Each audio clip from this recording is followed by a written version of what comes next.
दोस्तों, आज हम जिस रिक्रूटमेंट के बारे में बात करने वाले हैं वो आई है इंडियन आर्मी के अंडर डीआरडीओ में। डीआरडीओ को अगर हम हिंदी में बोले तो असला विभाग, भारत का आर्मी का, एयरफोर्स का, नेवी का वो डिपार्टमेंट जिसमें सारे हथियार वगैरह बनाए जाते हैं, रखे जाते हैं और उसको मेंटेन किया जाता है। तो यहाँ पे काफ़ी सारी वैकेंसीज़ है। कुछ जो है वो 10th के बेस पे हैं, कुछ जो है वो +2 के बेस पे हैं, कुछ जो है वो ग्रेजुएशन के बेस पे हैं।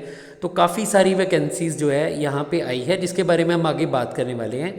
तो इससे पहले कि मैं वीडियो शुरू करूँ, ज़रा आप ये नोट कर लीजिए कि इस फॉर्म को आपने ऑनलाइन फिल करना है। इसका लिंक मैंने डिस्क्रिप्शन बॉक्स में दिया है, नोटिफिकेशन का लिंक भी मैंने डिस्क्रिप्शन बॉक्स में दिया है। अब वहाँ से नोटिफिकेशन भी पढ़ सकते हैं और इस वीडियो को भी सुन सकते हैं, और वहाँ पे अप्लाई ऑनलाइन का जो लिंक है वहाँ पे जाके क्लिक भी कर सकते हैं और जो है अपना अप्लाई कर सकते हैं। तो चलिए शुरू करते हैं इस वीडियो को।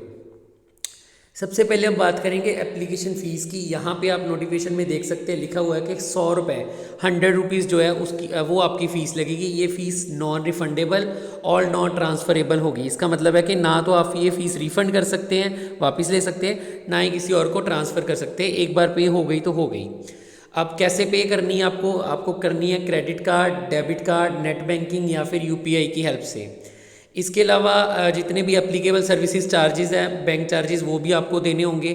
लेकिन अगर आप ऑनलाइन फ़ीस पे करते हैं तो उसका कोई भी जो ऑनलाइन चार्ज होता है, जो बैंक का चार्ज होता है, वो नहीं होता, स्पेशली अगर आप डेबिट कार्ड से करते हैं। अगर क्रेडिट कार्ड से करते हैं तो होता है, ठीक है।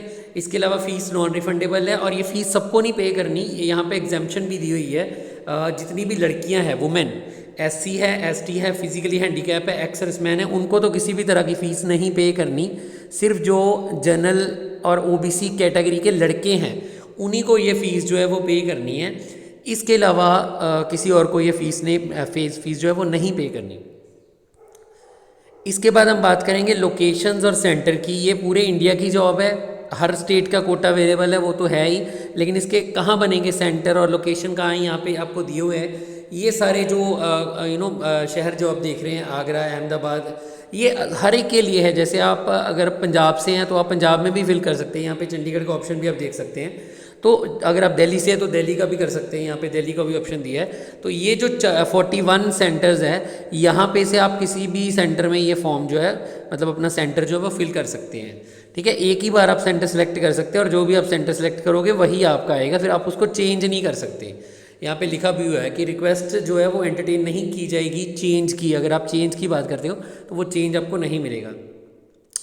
इसके बाद हम एज लिमिट की बात भी करते हैं। अब एज लिमिट जो है मैं आपको बता देता हूँ कि कुछ 1-2 वैकेंसीज है जिसमें 30 ईयर है और बाकी सब में जो है 18 से लेके 27 ईयर्स तक, मतलब 18 से लेके 27 साल तक जो आपकी एज लिमिट है वो रहेगी। जनरल की बात कर रहा हूँ मैं, जनरल की, ठीक है। अगर मैं बात करूँ बाकियों की, जैसे कि OBC की बात करूँ तो उनको 3 साल की छूट दी गई है, तो वो 30 साल तक इस फॉर्म को फिल कर सकते हैं, ठीक है। और अगर मैं SC ST की बात कर लूँ यहाँ पे, तो 5 साल की उनको रिक्रूटमेंट में छूट दी गई है, तो वो 32 ईयर तक ये फॉर्म फिल कर सकते हैं। फिजिकली हैंडीकैप वालों को 10 साल की छूट है, तो वो 37 तक ये फॉर्म फिल कर सकते हैं।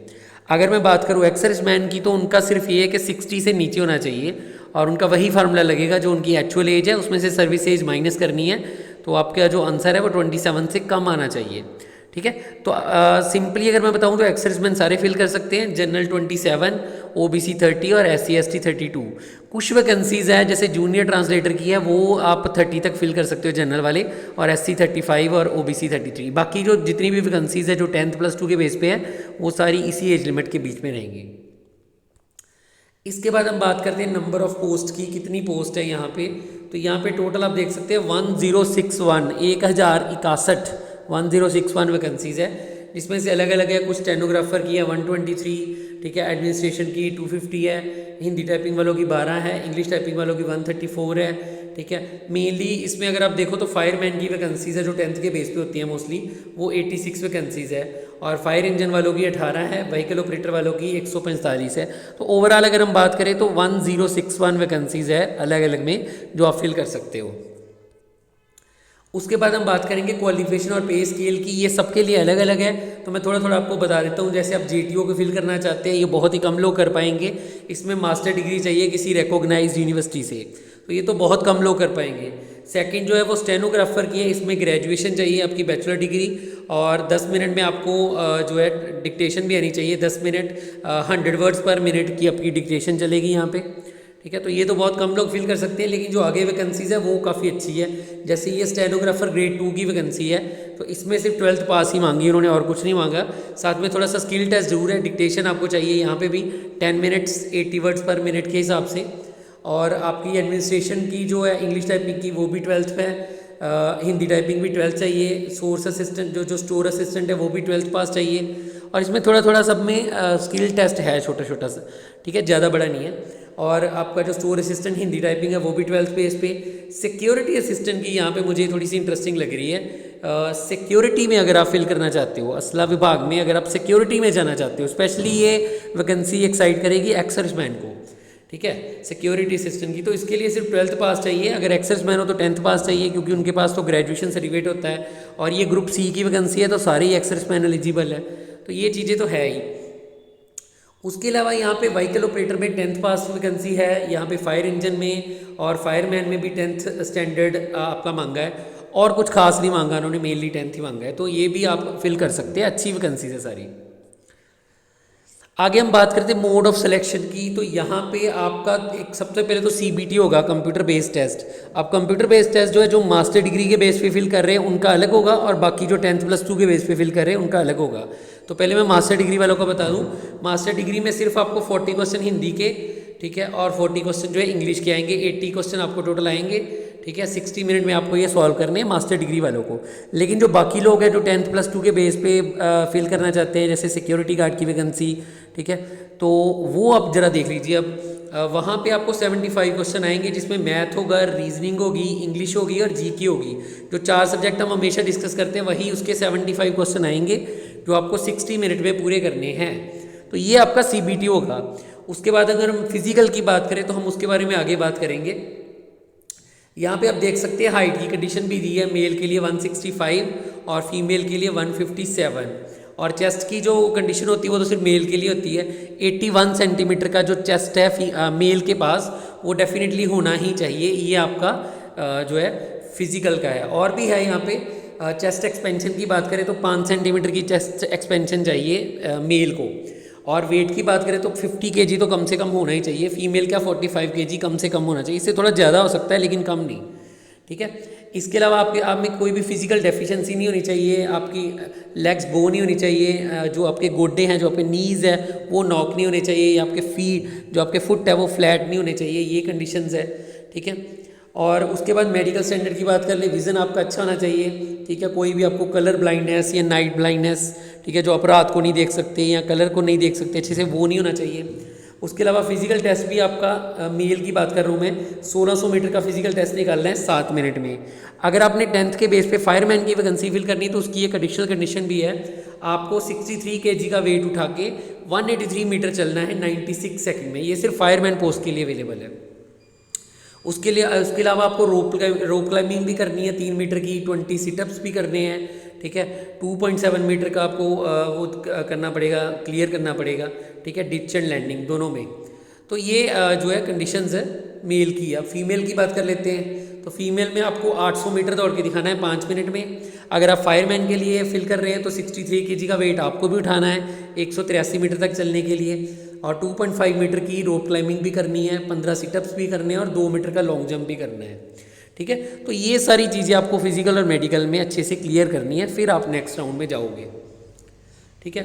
अब आपको बुक्स कौन सी रीड करनी है तो मैं हमेशा ही बताता हूँ, ये 4 बुक्स है जो आपको GK, इंग्लिश, मैथ, रीजनिंग की पढ़नी है, इसको आप अच्छे से पढ़ लेना। इसके बाद हम डेट्स के बारे में डिस्कस करेंगे।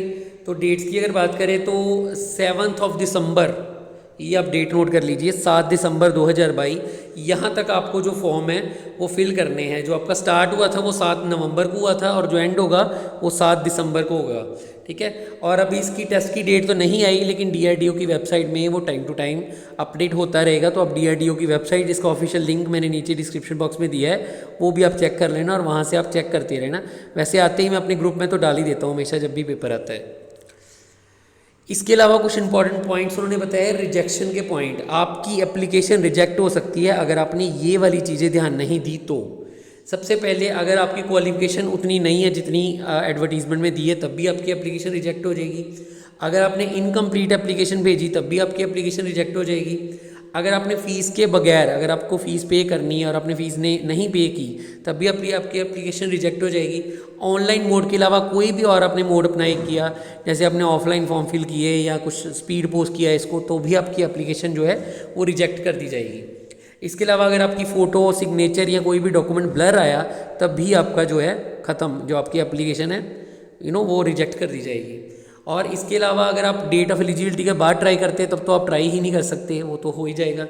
और सिर्फ एक ही एप्लीकेशन फिल करनी है एक पोस्ट के लिए। आप चाहे तो 2 एप्लीकेशन फिल कर सकते हैं, 3 भी कर सकते हैं, लेकिन एक पोस्ट के लिए एक ही होनी चाहिए। आप एक पोस्ट के लिए 2 एप्लीकेशन फॉर्म नहीं अप्लाई कर सकते। मल्टीपल पोस्ट यहाँ पे अलाउड है, आप एक से ज़्यादा फॉर्म फिल कर सकते हैं। ठीक है जी, आई होप ये वीडियो काफ़ी अच्छी लगी होगी आपको। अगर अच्छी लगी तो इस वीडियो को लाइक कर दीजिए, इस चैनल को सब्सक्राइब कर लीजिए ताकि नेक्स्ट आने वाली इन्फॉर्मेशन आपको मिलती रहे। और इस वीडियो को शेयर कीजिए अपने फ्रेंड्स के साथ, चैनल को भी शेयर कीजिए फ्रेंड्स के साथ जो गवर्नमेंट जॉब के बारे में इन्फॉर्मेशन लेना चाहते हैं। अभी करंटली असला विभाग की जानकारी यहीं पे ख़त्म होती है। नेक्स्ट वीडियो के लिए वेट कीजिए, तब तक के लिए नमस्कार।